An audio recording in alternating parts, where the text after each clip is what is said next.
Hello, my name is Dan McDuff and I'm making the equipment list video on behalf of my group. Before I go into detail, here's a list of the equipment we'll be using. Feel free to pause the video at any of these points if you want to look at the list by itself. So first off, we can use our phones for a couple of shots so that we can get the authentic sort of vlogging look of using your own phone. Most vloggers do use their phone to record their videos as it's quick, easy, and it still has decent quality nowadays.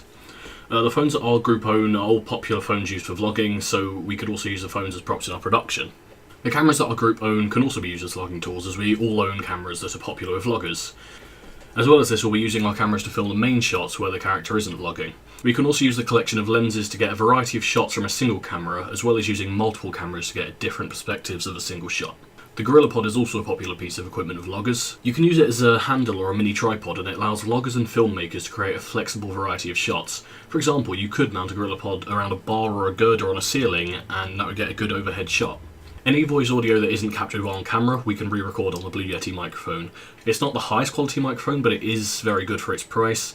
It's USB, so it's very easy to use, and it captures sound accurately and clearly. The lens filter collection will allow us to adjust the light capture of the camera to always get the right shot. The tripod is a classic essential piece of equipment that will allow us to get a static camera in almost any environment. So kind of onto the hardware for actual post-production sort of stuff. MacBooks will be our main editing computers for our production. They have optimized software for video rendering, and they also have color accurate displays.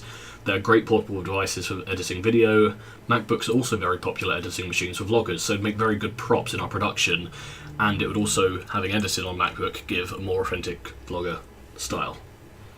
The HP laptop will be used for any extra post-production such as sound mixing or subtle effects to add to the cut. The Wacom graphics tablet will mainly be used for any image editing, so will come in helpful for designing the ident and title graphic of our production. The high-end PC is what I personally use to create all my music on. It's a custom-built PC.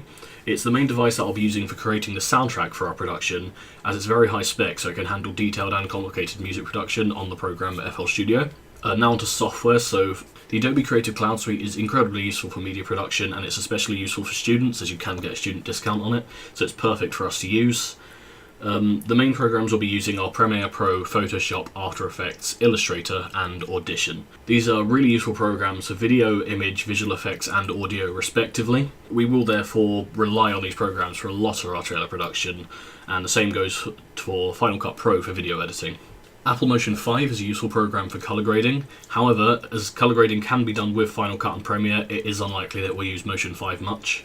Audacity is both a versatile and free audio recording and editing program that we may rely on a lot for the audio of our production that isn't the music, because it's very easy to just set that up and record with. It's what I'm recording this voice clip on now. FL Studio 12 will be the software that we use to create the soundtrack of our trailer. It's an industry standard piece of music production software, and it's incredibly useful and versatile. In order to create the correct sounds for the music, we'll probably not want to be using the default synths that are in FL Studio, because we want to get a more correct kind of style, which I've talked about in sound consideration.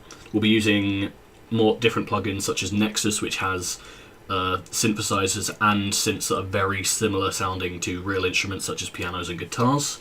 And I'll also be using other programs called Silent Fun and Massive. And these are plugins for FL Studio, and it can create a range of both synth and real instrument sounds.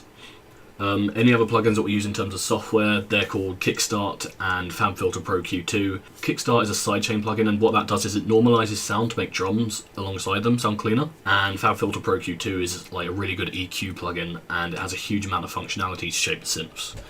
So, for example, if I needed to make a synth sound even more like a real instrument than it's already been kind of made, then I would be able to use Pro Q2 to get it just slightly more accurate to what I'm aiming for.